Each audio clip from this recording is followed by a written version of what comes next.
ഇന്ന് നമ്മൾ കെമിസ്ട്രിയിലെ laboratory preparation of hydrogen chloride gas ആണ് നോക്കാൻ പോകുന്നത്. അപ്പോൾ ഇതാണ് അതിന്റെ ഡയഗ്രാം. ഈ ഡയഗ്രത്തിൽ നോക്കി കഴിഞ്ഞാൽ നമുക്കറിയാം ഇതാണൊരു റൗണ്ട് ബോട്ടം ഫ്ലാസ്ക്, അല്ലെങ്കിൽ നമുക്ക് ഒരു ഫ്ലാറ്റ് ബോട്ടം ഫ്ലാസ്കും ഇതിനകത്ത് എടുക്കാം. ഇതിനകത്ത് നമ്മൾ ഉപയോഗിക്കുന്ന റിയാക്ടൻസ് എന്ന് പറയുന്നത് സോഡിയം ക്ലോറൈഡും കോൺസെൻട്രേറ്റഡ് സൾഫ്യൂരിക് ആസിഡും ആണ്. ഇത് രണ്ടും നമ്മളിവിടെ ഹീറ്റ് ചെയ്യുന്നുണ്ട്. അതിന്റെ ടെമ്പറേച്ചർ എന്ന് പറയുന്നത് ബിലോ 200 ഡിഗ്രി ആണ്. ഈ ഒരു ടെമ്പറേച്ചർ നമ്മൾ മെയിൻറ്റെയിൻ ചെയ്തിട്ടാണ് നമുക്ക് ഇവിടെ പ്രൊഡക്റ്റ് കിട്ടുന്നത്. അപ്പൊ എന്താണ് പ്രൊഡക്റ്റ് കിട്ടുന്നത്? സോഡിയം ബൈസൾഫേറ്റും ഒപ്പം തന്നെ ഹൈഡ്രജൻ ക്ലോറൈഡ് ഗ്യാസ് ഇവോൾവ് ചെയ്ത് വരും. അപ്പൊ ഇതിനകത്ത് ഇച്ചിരി കാര്യങ്ങൾ നമ്മൾ ശ്രദ്ധിക്കാനുണ്ട്. എന്തൊക്കെയാന്ന് വെച്ച് കഴിഞ്ഞാൽ സോഡിയം ക്ലോറൈഡ് ആണ് റിയാക്ടന്റിൽ വൺ ഓഫ് ദി സബ്സ്റ്റൻസ്. എന്തുകൊണ്ട് സോഡിയം ക്ലോറൈഡ് നമ്മൾ ഉപയോഗിക്കുന്നു? ഈ സോഡിയം ക്ലോറൈഡ് വില കുറവായതുകൊണ്ടാണ് നമ്മൾ ആ ഒരു പെർട്ടിക്കുലർ സോൾട്ട് ഉപയോഗിക്കുന്നത്. ബാക്കിയുള്ള സോൾട്ടുകൾ കുറച്ചുകൂടി കോസ്റ്റ്ലി ആയതുകൊണ്ട് അത് ഉപയോഗിക്കുന്നില്ല. എന്തുകൊണ്ട് നമ്മൾ ഈ കോൺസെൻട്രേറ്റഡ് സൾഫ്യൂരിക് ആസിഡ് തന്നെ അതിന് ഉപയോഗിക്കുന്നു? അത് നോൺ വോളറ്റൈൽ ആയതുകൊണ്ട്, അതായത് ഒത്തിരി ഫാസ്റ്റ് ആയിട്ട് ഇവാപ്പറേറ്റ് ചെയ്ത് പോവില്ല. അതുകൊണ്ട് നമ്മൾ കോൺസെൻട്രേറ്റഡ് സൾഫ്യൂരിക് ആസിഡ് ഉപയോഗിക്കുന്നു. ഇപ്പൊ നൈട്രിക് ആസിഡ് എന്തുകൊണ്ട് ഉപയോഗിക്കുന്നില്ല? അതിന്റെ റീസൺ എന്ന് പറഞ്ഞത് അത് വോളറ്റൈൽ ആയതുകൊണ്ടാണ്. ടെമ്പറേച്ചർ 200 ഡിഗ്രിക്ക് ബിലോ ആണ് നമ്മൾ കൊടുക്കുന്നത്. അപ്പോൾ നമുക്ക് ഇവിടെ ഉണ്ടാവുന്ന പ്രൊഡക്ട്സ് എന്ന് പറയുന്നത് സോഡിയം ബൈസൾഫേറ്റും ഒപ്പം തന്നെ ഹൈഡ്രജൻ ക്ലോറൈഡ് ഗ്യാസും ആണ് അവിടെ ഇവോൾവ് ചെയ്ത് വരുന്നത്. ഇനിയിപ്പോ ടെമ്പറേച്ചർ ഈ ഒരു ബിലോ 200-നേക്കാളും ഉയർത്തി കഴിഞ്ഞാൽ എന്താ സംഭവിക്കുക?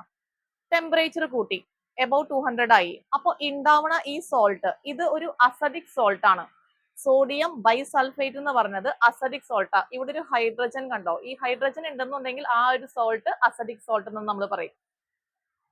അപ്പോ എബൌട്ട് 200 ഡിഗ്രി ഉയർത്തി കഴിഞ്ഞാൽ എന്താ ഉണ്ടാവണമെന്ന് വെച്ച് കഴിഞ്ഞാൽ സോഡിയം സൾഫേറ്റ് ഫോം ചെയ്യും. അതൊരു ഹാർഡ് ക്രസ്റ്റാ, അതായത് അത് ഈ ഒരു ഗ്ലാസ് റിട്ടോട്ടുമേ ഇങ്ങനെ സ്റ്റിക്ക് ചെയ്ത് പിടിക്കും.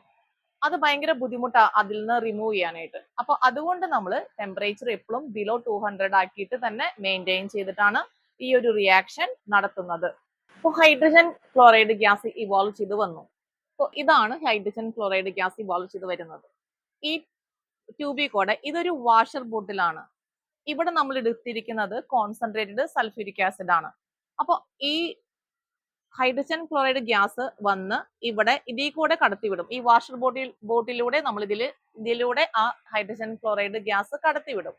എന്തിനാ അങ്ങനെ കടത്തിവിടുന്നത് എന്ന് ചോദിച്ചു കഴിഞ്ഞാൽ ഈ വരുന്ന ഹൈഡ്രജൻ ക്ലോറൈഡ് ഗ്യാസിൽ എന്തെങ്കിലും ഒരു മോയ്സ്ചർ കണ്ടന്റ് ഉണ്ടെങ്കിൽ അതിനെ ഡ്രൈ ചെയ്യാൻ വേണ്ടിയിട്ട് നമ്മൾ എടുക്കുന്നതാണ് കോൺസെൻട്രേറ്റഡ് സൾഫ്യൂരിക് ആസിഡ്. അപ്പോൾ ഈ ഒരു ലബോറട്ടറി പ്രിപ്പറേഷനിൽ ഡ്രൈയിങ് ഏജന്റ് ആയിട്ട് ഏതാണ് ആക്ട് ചെയ്യണമെന്ന് ചോദിച്ചു കഴിഞ്ഞാൽ ഏതാണ്? Concentrated sulphuric acid. അപ്പോൾ ഡ്രൈ ചെയ്തു. ഈ ഡ്രൈ ചെയ്തിട്ട് ഉള്ള ഗ്യാസ് ഹൈഡ്രജൻ ക്ലോറൈഡ് ഗ്യാസ് നമ്മൾ ഇവിടെ കളക്ട് ചെയ്യാണ്. എങ്ങനെയാണ് നമ്മൾ ഇത് കളക്ട് ചെയ്യുന്നത്?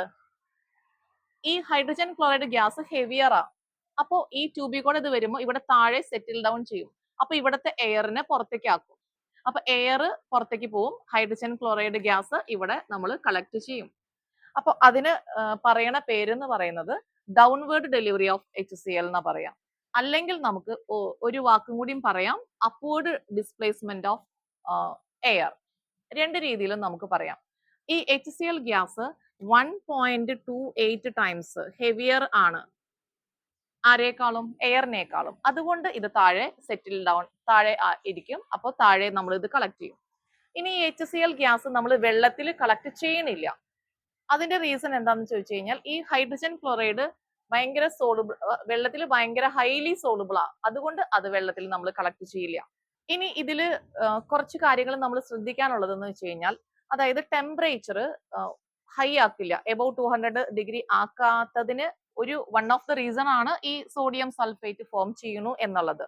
അടുത്തൊരു റീസൺ എന്ന് പറയുന്നത് ഇത് ഗ്ലാസ് ആണ്. ഈ റൗണ്ട് ബോട്ടം ഫ്ലാസ്ക് ഇത് ഗ്ലാസ് ആണ്. ഒത്തിരി ഹീറ്റ് കൊടുത്തു കഴിഞ്ഞാൽ ഇത് പൊട്ടാനുള്ള ഒരു സാധ്യതയുണ്ട്. അപ്പൊ അതുകൊണ്ട് ഒപ്പം തന്നെ ഒത്തിരി ടെമ്പറേച്ചർ കൊടുക്കാന്ന് പറയുന്നത് വേസ്റ്റേജ് ഓഫ് ഫ്യൂൽ ആണ്. അപ്പൊ ഈ ഒരു 3 റീസൺ കാരണം ടെമ്പറേച്ചർ നമ്മൾ എപ്പോഴും ബിലോ 200 ആയിട്ട് തന്നെ മെയിൻറ്റെയിൻ ചെയ്യും. ഇനി ഇവിടെ ഇവോൾവ് ചെയ്ത് വന്ന ഈ ഗ്യാസ് HCl ആണോ എന്ന് നമുക്ക് എങ്ങനെ മനസ്സിലാക്കാൻ പറ്റും? നമ്മളൊരു ഗ്ലാസ് റോഡ് എടുക്കുക, അത് അമോണിയം ഹൈഡ്രോക്സൈഡിൽ ഡിപ്പ് ചെയ്തിട്ട് ഈ ഒരു കളക്ട് ചെയ്ത ഈ ജാറിന്റെ ഈ മൗത്തിൽ കൊണ്ടുവന്ന് വെക്കാം.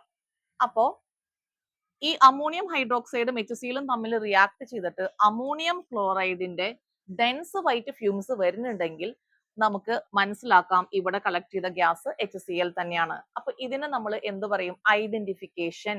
അപ്പൊ എങ്ങനെയാ നമ്മൾ ഐഡന്റിഫൈ ചെയ്യാം? ഐഡന്റിഫൈ ചെയ്യാൻ വേണ്ടിയിട്ട് നമ്മൾ ഒരു ഗ്ലാസ് റോഡ് എടുത്ത് അത് അമോണിയം ഹൈഡ്രോക്സൈഡിൽ ഡിപ്പ് ചെയ്തിട്ട് ഈ ജാറിന്റെ മൗത്തിൽ കൊണ്ടുവന്ന് വെക്കും. അപ്പോ എന്ത് വരും? അമോണിയം ക്ലോറൈഡിന്റെ ഡെൻസ് വൈറ്റ് ഫ്യൂംസ് വരും. അതിൽ നിന്ന് നമുക്ക് മനസ്സിലാക്കാം വരുന്ന ഗ്യാസ് HCl ആണെന്ന്. അങ്ങനെ നമുക്ക് ഐഡന്റിഫൈ ചെയ്യാം.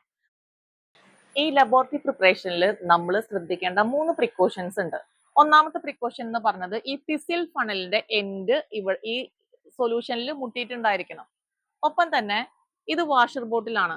ഇതിലേക്ക് വരുന്ന ഈ ട്യൂബ് ഈ കോൺസെൻട്രേറ്റഡ് സൾഫ്യൂരിക് ആസിഡിൽ ഉള്ളിൽ മുട്ടിയിട്ടുണ്ടാവണം. ഓക്കെ. ഒപ്പം തന്നെ ടെമ്പറേച്ചർ ബിലോ 200 ആണ് എപ്പോഴും നമ്മൾ മെയിൻറ്റെയിൻ ചെയ്യാം. ഓക്കെ.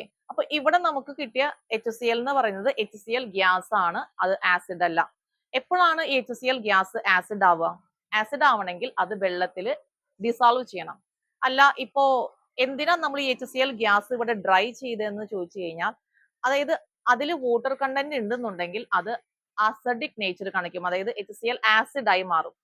അപ്പോൾ അറ്റ്മോസ്ഫിയറിൽ ഈവൺ അത് അറ്റ്മോസ്ഫിയറിലെ വാട്ടർ കണ്ടന്റ് അബ്സോർബ് ചെയ്തിട്ടായാലും ഹൈഡ്രജൻ ക്ലോറൈഡ് ഗ്യാസ് എന്തായി മാറും? ഹൈഡ്രോക്ലോറിക് ആസിഡ് ആയിട്ട് മാറും. അപ്പോൾ ലബോറട്ടറി പ്രിപ്പറേഷനിൽ നമ്മൾ പ്രിപ്പയർ ചെയ്യുന്നത് ഹൈഡ്രജൻ ക്ലോറൈഡ് ഗ്യാസ് ആണ്. ഇനി ആസിഡിന്റെ പ്രിപ്പറേഷന് വേണ്ടിയിട്ട് അത് നമ്മൾ വെള്ളത്തിൽ ലയിപ്പിക്കണം. അപ്പോഴാണ് അത് ഹൈഡ്രോക്ലോറിക് ആസിഡ് ആവുള്ളൂ.